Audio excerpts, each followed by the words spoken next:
Are you mentally disturbed? Yes, I'm depressed. I don't have peace of mind. I tried to commit suicide in April. To see just what sort of change drugs can produce. But I can hear it. That's why I whisper a lot of times. That's why I talk softly.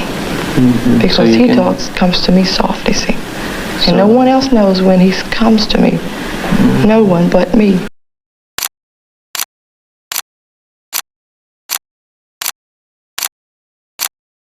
It's 1955, in a building just outside Washington, D.C., and 4 grown women are sitting in a hospital ward, waiting to be renamed. They are 25 years old. They are identical, down to the last strand of DNA. And in a few minutes, the doctors running the National Institute of Mental Health are going to take away the names their mother gave them and hand them new ones. Nora, Iris, Myra, Hester, say those 4 names out loud, one after another, and listen to what they spell. N-I-M-H. The same 4 letters as the building they're sitting in. The doctors picked a last name for them too, Genain. It comes from an old Greek word that means dire birth, dreadful birth. That's the label a team of scientists put on 4 human beings, because every single one of them, despite sharing the exact same genes, had been diagnosed with schizophrenia. Not one of them, not 2, all 4. Now here's the part that should stop you cold. This wasn't the first time strangers had renamed these women. 25 years earlier, on May 19, 1930, their real names were picked out the exact same way. Not by their mother, by a newspaper contest run by strangers who had never once met the family. Their mother, a woman named Sadie Morlock, had already decided what to call her new daughters, Jean, Jane, June, and Joan. Simple names, her names, but the hospital where the girls were born, Edward W. Sparrow Hospital in Lansing, Michigan, had other ideas. Word got out that Sadie had just given birth to identical quadruplets, conceived naturally, no fertility help of any kind, nothing like it's seen before in that part of the country. And the town went a little crazy. Crowds showed up outside just to catch a glimpse of 4 newborns. The local paper smelled a story and ran a contest, inviting the public to name the babies themselves. The winning entry came with a rule attached. Each girl's name had to start with a letter from the hospital's name. And that's how Sadie's daughters became Edna, Wilma, Sarah, and Helen, 4 girls named after a building before they'd even opened their eyes. So think about that for a second. At 4 days old, strangers renamed them to honor a hospital. At 25 years old, strangers renamed them again to honor a research facility. 2 different sets of authority figures, 25 years apart, one a small-town newspaper and one the United States federal government, and neither one thought these 4 women deserved to simply be called who they actually were. That's the real starting point of this story, not the disease. Not the diagnosis, the erasure that came before it, and the erasure that came after it. Because somewhere between that hospital in 1930 and that research ward in 1955, 4 ordinary little girls from Lansing, Michigan, turned into the most studied family in American psychiatric history. Doctors would spend 3 years and fill hundreds of pages trying to figure out how it happened. And to really understand it, and why this case still gets argued about by scientists today, we have to go all the way back to the beginning, back to when the whole country thought it already knew exactly who the Morlock sisters were. It didn't. By the time the girls could walk, Lansing had already decided what they were for. The Morlock quadruplets became the star act of the city. 4 little girls in matching dresses, matching ribbons, matching hairstyles, touring around the Midwest doing tap dance and comedy routines. Audiences couldn't get enough of it. The whole appeal of the show was that you couldn't tell one sister from another. That was the point. And because the act brought so much attention to Lansing, the city took care of the family. Free housing, milk delivered to the door, a public health nurse who checked in regularly. All of it, in exchange for 4 little girls staying identical on command. Here's what that actually meant for Edna, Wilma, Sarah, and Helen growing up. If sameness was the product the family was selling, then being different was a problem, not a personality trait, a liability. These girls were raised to blend into each other, on cue, in front of an audience, night after night, town after town. Now, at home, behind the tap shoes and the ribbons, things were a lot less cheerful. Their father, Carl Morlock, ran that house like a man convinced the whole world was out to get his daughters. And he had an excuse ready-made for it. In 1932, the kidnapping of Charles Lindbergh's baby son became the biggest crime story in America. Carl leaned on that case constantly, using it to justify keeping his 4 famous daughters locked down tight. Barely any friends, barely any freedom. The girls grew up watched, boxed in, and controlled, inside their own home. There's something else worth knowing here, something the family didn't discuss publicly. Carl's side of the family carried a heavy history of serious mental illness, nervous breakdowns, alcoholism, instability going back generations. Whatever the sisters inherited from their father, it wasn't just his temper. And even though Edna, Wilma, Sarah, and Helen shared the same genetic code, they weren't identical in every way, not even at birth. Their birth weights were all different. Small differences, but real ones, the kind that can shape how a baby's brain and body develop before it's even born. So here's where this story actually stands, right at the edge of their childhood ending. 4 girls, marketed as one act, raised under one roof, by a father who ran that home like a fortress under siege. The public saw 4 identical little stars, smiling on command, tapping their feet in perfect unison. Nobody outside that house saw what was actually being built inside 4 separate, very different children. That pressure had been building for years, quietly, underneath the applause. And it broke first with the girl the town had already quietly erased once before. The first sign that something was wrong didn't come with sirens or a diagnosis. It came quietly, in a yearbook. Helen, the youngest of the 4 sisters, had started struggling badly in her teenage years. Nobody made an announcement about it. She just stopped going to school. And when the Lansing newspaper, the same paper that had once run a contest to name her, printed a graduation photo of the Morlock sisters, there were only 3 girls in it. Helen wasn't there. No explanation given. The public that had claimed these girls as their own didn't even notice one of them was missing. That was 1951, and that same year the second sister went down. Edna, the oldest of the 4, was working a respectable job at Lansing City Hall. Just before her 21st birthday, she quit. Not long after, she started having hallucinations and complaining of physical symptoms doctors couldn't explain. The treatment doctors reached for, in 1951, was electroconvulsive therapy, ECT for short. That's a controlled electrical current sent through the brain to trigger a brief seizure, and at the time, it was one of the only tools psychiatry had for severe mental illness. There was no gentler option on the table yet.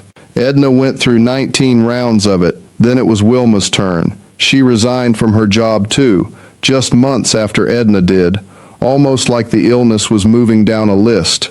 She was hearing things. She believed the people around her meant her harm, what doctors call persecutory delusions. She couldn't sleep at night, and before the federal government ever got involved in this case, Wilma had already been given 67 rounds of ECT in a local hospital years before any of this became a national research story. 67. Sit with that number for a second. By 1954, Helen, the sister who'd quietly vanished from that graduation photo years earlier, had stopped speaking almost entirely.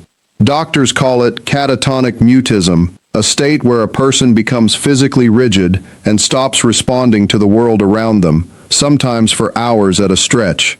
Of all 4 sisters, Helen's decline was the fastest and the hardest for her family to watch. And Sarah, the last of the 4, held on the longest. She'd had some rough patches, some depressive spells, but nothing like her sisters. That changed in 1955, when Sarah finally received the same diagnosis that had already claimed the other three: schizophrenia, all four of them, diagnosed within about a 4-year window of each other. Now, to understand why this hit the psychiatric world like a lightning bolt, you need one number. Schizophrenia shows up in roughly 1 out of every 100 people, 1%. For 4 sisters, sharing the exact same DNA, to all develop it, all within a few years of each other, wasn't just rare. It was almost unheard of. Put yourself in the shoes of a psychiatrist in 1955, watching this unfold. If you believed mental illness was written straight into a person's genes, and here you had 4 genetically identical women, all going down the exact same road, one after another, in order, like dominoes, what conclusion would you draw? You'd think their fate was sealed the moment they were conceived. You'd think there was no fighting it, no escaping it, no changing it. 4 identical women, 4 identical collapses, in what looked like a straight line drawn by their DNA. That's exactly what the American psychiatric establishment believed they were looking at. And it's why, within months of Sarah's diagnosis, a young researcher at a brand new government agency, the National Institute of Mental Health, requested permission to bring all 4 sisters to Bethesda, Maryland, for a study unlike anything American psychiatry had ever attempted before. Because if genetics really was destiny, these 4 women looked like they'd hand American medicine the most compelling proof it had ever seen. What that researcher and his team actually walked into, though, turned out to be a lot more complicated than a straight line drawn by DNA. The team that walked into Bethesda that fall thought they had the cleanest case psychiatry had ever been handed. What they actually got was a family history nobody on staff had fully reckoned with yet. Edna, Wilma, Sarah, and Helen Morlock moved into the NIH Clinical Center in the fall of 1955. They wouldn't leave for 3 years. The man running the study was a psychologist named David Rosenthal, and he understood exactly what he had in front of him. 4 monozygotic sisters, identical twins times 2 basically, all carrying the exact same diagnosis, all raised in the same house. To a researcher trying to prove that schizophrenia ran in the genes, this was about as close to a perfect natural experiment as science ever gets. So, Rosenthal built a team. More than 30 doctors, psychiatrists, and social workers, all assigned to study these 4 women. They ran brainwave tests, called electroencephalograms. They measured how much the sisters' skin sweated under stress. They gave them cognitive tests, memory tests, personality tests. They even had grown women sit down and play with dolls, watching closely for what that play might reveal about their inner lives. Nothing about these 4 sisters, it seemed, was too small to measure. 4 women who had spent their childhood being watched by paying audiences were now spending their adulthood being watched by the federal government. Here's where the story gets uncomfortable, though, because the team studying the Morlock sisters wasn't walking in with a blank slate. They were carrying one of the most popular psychiatric theories of the entire decade. In the 1950s, a lot of psychiatrists believed in something called the schizophrenogenic mother. The idea was simple, and it was wrong. Cold, controlling, emotionally distant mothers, the theory claimed, could actually cause schizophrenia in their own children. So, guess who the research team zeroed in on? Sadie Morlock, the sister's mother. Doctors combing through the family's history looked at Sadie, a woman who by every account had been overwhelmed and worn down for years inside her own marriage, and they read her behavior as cold, controlling, even manipulative. Her passivity, this theory said, was secretly a form of domination over her daughters, and meanwhile, the man actually running that household was getting a pass. The clinical records from this study include documented incidents of Carl Morlock, the girl's father, threatening to kill members of the medical staff. They include an incident where he attempted to choke his own wife right there inside the clinic in front of doctors. This wasn't rumor. This was written down by the very team conducting the study. And what did that team do with it? They filed it away as a personality quirk, an eccentricity, something to trace back to his own difficult mother, rather than something to reckon with as active, ongoing violence happening in real time, right in front of them. That's not a footnote to skim past. That's documented proof, sitting right there in the researcher's own case files, of a man capable of choking his wife and threatening murder inside a federal research building. And the working theory they kept chasing, page after page, was that the quiet, worn-down mother was the real problem in that family. Now, to be fair to Rosenthal, he didn't walk away from this study believing genetics explained everything. When he finally published his findings in 1963 in a 600-page book called The Genain Quadruplets, he proposed something more layered than pure genetic destiny. He argued the sisters had inherited a vulnerability, sure, but that vulnerability needed something else to switch it on, a stressful, damaging environment. Researchers today still call this the diathesis stress model, and in plain English, it means this: the genes load the gun, life pulls the trigger. That was actually a fairly sophisticated idea for 1963.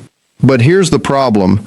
If you're building a theory about environmental stress, and you've already decided the mother is the source of that stress, while writing off the father's documented violence as harmless eccentricity, you're not really looking at the environment honestly. You're looking at the environment you expected to find. And that raises an uncomfortable question that's going to follow us through the rest of this story. If the country's top psychiatric researchers, sitting in that room, with the evidence right in front of them, could look past a man choking his wife and threatening to kill hospital staff, what else did they miss? Decades later, when historians and biographers went back through the Morlock family's story with fresh eyes, they found an answer to that question, and it was worse than a filing error. One of the more recent deep dives into this case comes from author Audrey Clare Farley, who spent years digging through archives, letters, and family accounts for her 2023 book on the sisters, a book that reopened questions Rosenthal's original monograph had left completely untouched. Farley's research paints a considerably darker picture of Carl Morlock than the one that made it into Rosenthal's original monograph. According to her account, Carl held genuine sympathy for Nazi Germany during World War II, and reportedly told at least one of his daughters that he hoped Hitler would eventually occupy the United States. Farley also alleges that Carl's abuse of his daughters extended into sexual territory, describing behavior he excused as preparing them for dating. Now, it's worth being straight with you here. These specific claims, the Nazi sympathies, the sexual abuse allegations, come from Farley's retrospective research, built out of family lore, interviews, and scattered archival fragments, gathered decades after the fact.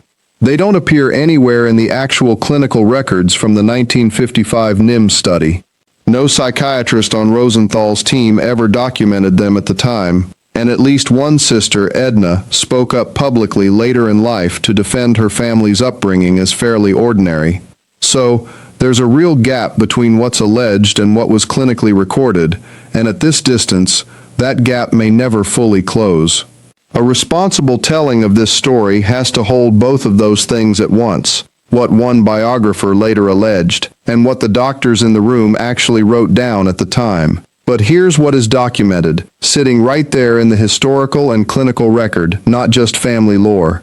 Carl and Sadie Morlock came to believe that two of their daughters, Wilma and Helen, the two youngest, were engaging in ordinary childhood self-soothing behavior.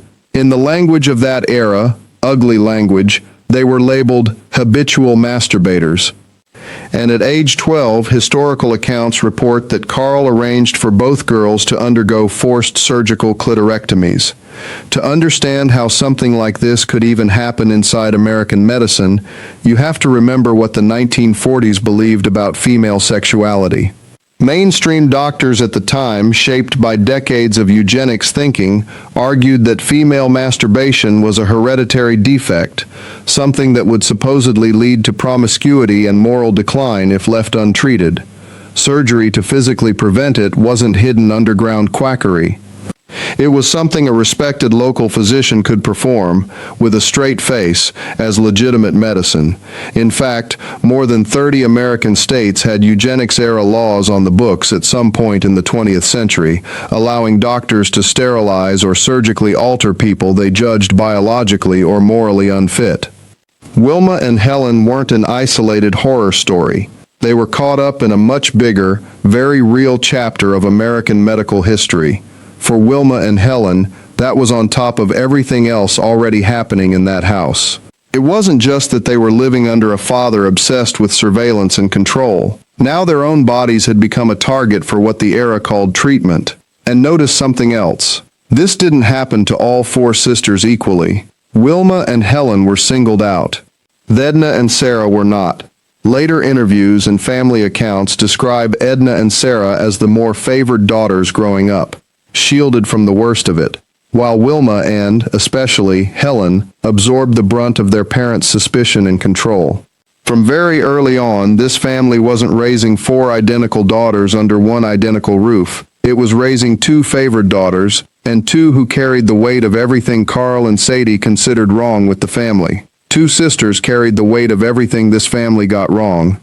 Two sisters were spared it. Nobody standing in that house in the 1930s could have guessed how much that one difference would end up costing two of these sisters, and sparing the other two, once researchers finally sat all four of them down decades later and started measuring the results. Rosenthal's book came out in 1963, and for a while, that was supposed to be the final word. Four identical women, four matching diagnoses, genetics apparently, proven. Except researchers weren't finished with the Genain sisters, not by a long shot. In 1981, researchers brought Edna, Wilma, Sarah, and Helen back in for testing. They came back again in 1996, and again in 2013 when the sisters were well into their 80s. Each time, doctors ran something called the Continuous Performance Test, a standardized exercise that measures how well a person can pay attention and track information over time. It's the kind of test that reveals, in cold, measurable numbers, how a person's brain is actually functioning year after year. And what those decades of testing showed broke apart everything the original 1955 diagnosis seemed to promise. One detail matters here before we get to the results.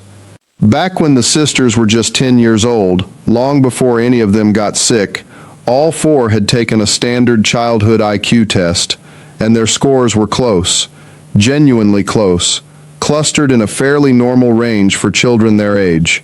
Whatever was coming for these four girls, it wasn't visible yet in 1940. That matters because it means the massive gap we're about to describe wasn't there from the start. It opened up later. Wilma and Helen, the two sisters who had been scapegoated as children and subjected to that forced surgery at age 12, suffered the most severe chronic version of the illness. Both required heavy, ongoing doses of antipsychotic medication just to function day to day. Both spent the overwhelming majority of their adult lives inside institutions, never able to build an independent life outside of one. Edna, the oldest, fell somewhere in the middle. She experienced repeated relapses and hospitalizations over the years, but she also managed periods of semi-independent living and even handled the financial royalties that came from her family's case appearing in medical textbooks. And then there was Sarah. Sarah experienced the mildest version of the illness by a wide margin.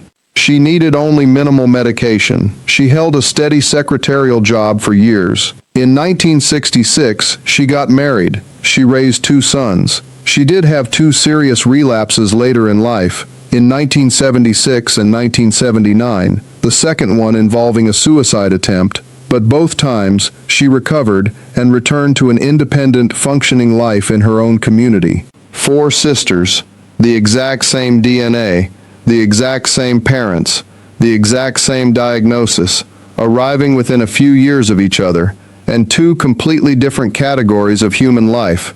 This is the moment that quietly demolished the dreadful gene theory Rosenthal's own pseudonym had implied back in 1955. Because if schizophrenia really was simple genetic destiny, all four sisters should have ended up in roughly the same place. They didn't, not even close. Remember that idea Rosenthal floated back in 1963? Genes load the gun, life pulls the trigger. Decades of follow-up testing didn't just confirm it. They filled in the details researchers didn't have yet in the 50s, in what's now called the three-hit model. Hit number one is genetics, the vulnerability these sisters inherited from a father whose own family carried a heavy history of mental illness. Hit number two is early childhood trauma, and for Wilma and Helen specifically, that includes the systematic scapegoating and that forced surgery at age 12. Hit number three is whatever stress life throws at a person as an adult. Genetics loaded four identical guns, but only two of those guns had already had their triggers pulled, repeatedly, before these women ever turned 13. This isn't just a theory researchers invented to explain the Genain sisters after the fact either. Around the same period, a separate, much larger study in Finland followed children born to mothers with schizophrenia who were placed for adoption at birth. Researchers found that those children only went on to develop serious mental illness at high rates if they were raised in troubled, chaotic adoptive homes. In calm, stable, supportive homes, that same inherited risk barely showed up at all. Same genetic vulnerability, wildly different outcome, depending entirely on the home a child grew up in. It's the exact same pattern researchers would eventually recognize sitting right there inside one Lansing, Michigan household. Here's the uncomfortable part. If the psychiatric establishment in the 1950s had truly accepted that trauma played a role equal to genetics, they would have been obligated to protect these children. Instead, believing schizophrenia was almost entirely inherited, let researchers simply observe and record and publish.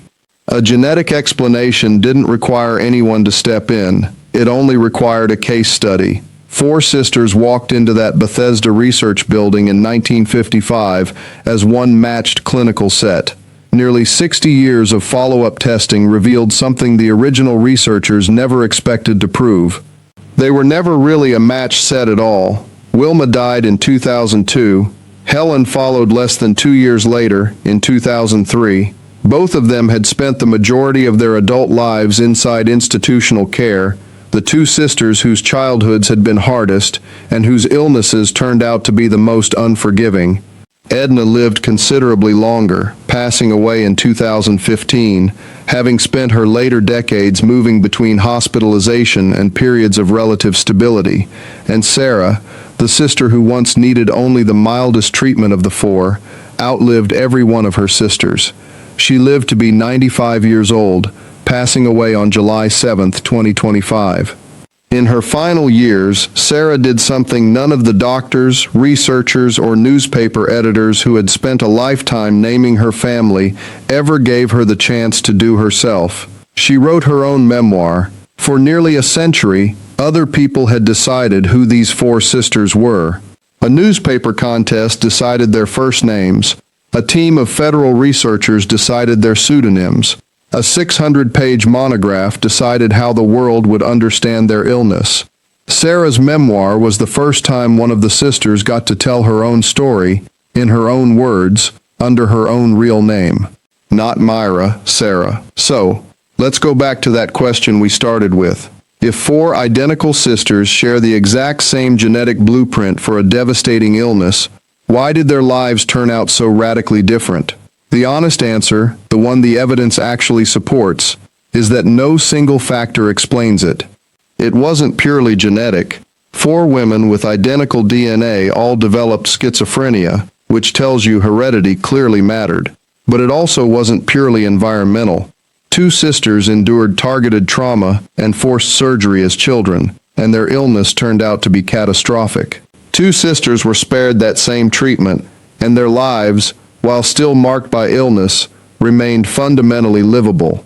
Genetics loaded the vulnerability. What happened to these girls inside their own home determined how severely that vulnerability played out. Modern genetic research backs this up. Even in identical twins, where two people share 100% of their DNA, schizophrenia only shows up in both twins somewhere between 40 and 50% of the time. If a disease were purely written into the genes, that number would sit a lot closer to 100. Doesn't. Which means, for every case like this one, something outside the DNA is always doing real work. That's the real uncomfortable lesson underneath the dreadful gene framing Rosenthal gave this family back in 1955. It was never really about a dreadful gene at all. It was about what happens when a hereditary vulnerability collides with a childhood that offers no protection. 4 little girls were named by a hospital contest because the public wanted to own a piece of their story. 25 years later, 4 grown women were renamed by a research institute because science wanted to own their diagnosis. Both times, strangers decided that the fact of their sameness mattered more than the reality of who they actually were as 4 separate people. It took nearly 70 years, and one surviving sister writing her own book, to finally put that right. If this case made you think differently about how much of who we become is written in our genes, and how much comes from what happens to us along the way, let us know in the comments below, and if you want more carefully researched stories like this one, go ahead and subscribe, and turn on notifications so you don't miss the next one.